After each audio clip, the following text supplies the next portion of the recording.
All right, guys, take a look at these two charts, and I want you to tell me what you see. On the left, we have DAX, which is German 30, as you can see up here in the top left-hand corner. And on the right, we have USD CAD. Now, what we're going to do is we're going to analyze these two charts, and I'm going to break them down for you. And then I want you to tell me which trade idea is more favorable and which trade idea is less favorable. So the first thing we're going to look at is DAX. We can clearly see that the market is trending to the downside. We're making lower lows and lower highs. On USD CAD, the market is also trending to the downside. We are making lower lows and lower highs. Now, if we use the BST framework, which is simply behavior, structure, and trend, what are we looking at? Well, if we start with behavior, we can see that the current behavior is bullish. The candles on both DAX and USD CAD have closed bullish. Not for one instance would we ever believe that the market is going to continue down at this stage. Even though we are trending bearish on both instruments, because we have a bullish candle close, we have two choices to make. Believe that the market is going to continue bullish and buy, or believe the market is going to continue bearish and sell. If you have a bullish candle close, the likelihood of price continuing bullish is much higher, even if we're trending down, because as you notice, if a candle closes bullish, the next candle is more than likely to continue bullish. And again, if the candle closes bullish, the likelihood of the next candle continuing bullish is extremely high. So that being said, what we have to do now is understand the structural development. Now, if the market is trending to the downside, what we would usually see is a push phase, a pullback, a continuation. A push phase, pullback, continuation. And again, if we're trending down, we create a push phase, pullback, continuation, push phase. So the first question we've got to ask ourselves is, what phase is this market in right now? Well, as you can clearly see on the DAX, we are in a push phase, and on USD CAD, we're in a push phase.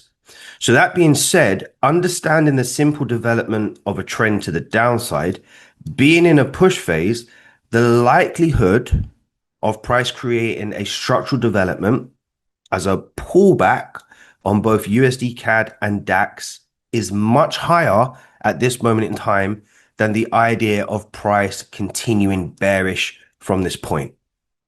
So now we understand that. Let's continue with the analysis. The trend is down. Price is creating lower lows and lower highs. We are in a push phase. Price is in a downtrend. We are creating lower lows and lower highs, and we're in a push phase. Structurally, when price breaks a structural low, that indicates to us that the market is continuing to create a downtrend development. But behaviorally, we can see here that the market is in a push phase with bullish behavior, meaning that there's a much higher chance of a pullback before a continuation.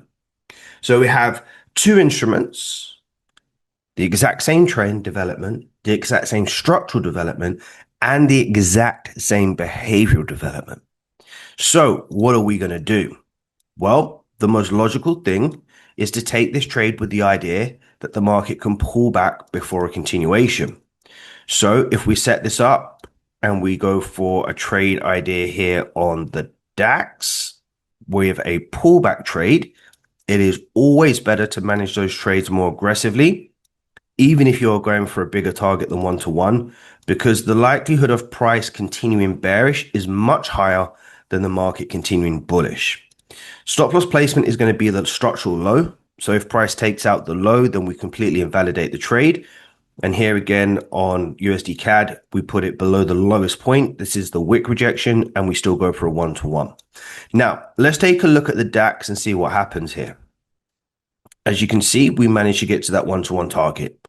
If we take a look at USD CAD, let's see what happens here. As you can see, we do not get to that 1-to-1 target. So remember what I said. When the market is in a push phase, we anticipate price to pull back before continuing bearish. And when we're in a push phase, we anticipate the market to pull back before continuing bearish.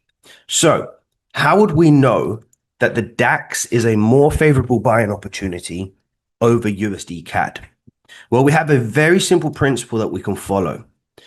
If we take a fib tool and we mark the low point and the high point here, and we go over to USD CAD and do the same thing and mark the low point and the high point here, you will notice one very distinguishing factor.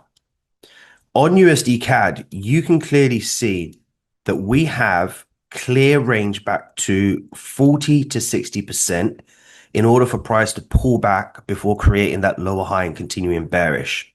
Whereas USD CAD, look at this pullback range. When we get into the 40 to 60% range, we do not have enough range to pull back before price hits our one-to-one target. That being said, DAX is more favorable. Now, taking a look at this, as mentioned with a trend development, what do we see on USD CAD? Well, we create the lower high, the structural low, the lower high, the structural low, and the lower high as anticipated. And what did the market do? Continue bearish. So what we're supposed to do in this instance is wait patiently for the market to create that structural development. We have a bearish candle close or whatever you want to call it, a V-shaped pattern here. And here we can place our stop loss again, same principles behind the wick. And then we can target a more favorable risk reward ratio trade, simply understanding that we do not have enough range to pull back. We are in a downtrend. Structurally, we are bearish. Trend wise, we are bearish. Even though short term we are bullish, we do not have a favorable range. We wait for price to pull back. We wait for the development of a downtrend to continue to develop. We have a nice bearish candle close, or you can wait for a V-shaped pattern, which is a lower high in this instance. So we will be looking at the market making a structural high, lower high, and then break at the low. This is what we call a deviation. And then we have a sellable opportunity. Now, on the DAX, we would have hit our one-to-one target and anticipate for price to continue down. And we maybe hit break even if we're holding for bigger targets. But nonetheless, we followed the principles and we came out with a winning trade versus an unfavorable setup that is almost identical, which would have been a losing trade. If we just waited patiently, we win here and we win here as well. So that is a simple framework you can use using BST. Both ideas are almost identical, just with slight nuances. If you enjoyed this style of video, guys, let me know in the comments. As I always say, like, subscribe, turn on notifications, and as I always say, continue to trust the process.